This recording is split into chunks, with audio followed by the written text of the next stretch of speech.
So you can see this mole has destroyed the left side of the infield since I've been gone.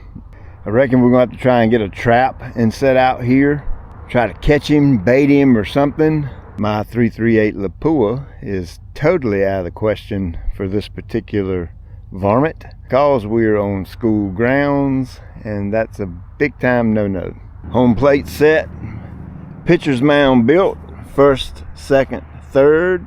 You can see it's a little bit wet to be able to fine grade it. It's just too wet. Can't do it. The material will stick to the blade on the force, but I'll come back and owe these guys a fine grade a little later in the winter or either in the springtime when it dries up. So on the initial video, one question stood out to me. From the cut line to the fence, there's not a lot of room. You're correct. This is a practice field. They wanted the dimensions to be that of a high school baseball field. You can see there's not a lot of room between second and the outfield. We only cut the arc at 85 feet simply because we're limited on space.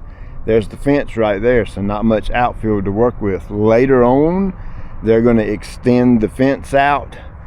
Once they get that extended out as far as they can go, we'll come back, look at this, and if we want to continue the arc out to 95 feet, we'll do it at that point in time. But basically they wanted a first, second, third, pitcher's mound, batter's box, just to be able to practice on. And then they're also going to shorten up the base pass and do some middle school baseball out here as well. So the answer to the question is limited space. We worked with what we had to work with. So that's a wrap on this one. I'll be back in the spring or later this winter after it dries up, and we'll fine grade this bad boy and it'll be ready to rock and roll. Check you later.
Here's first base.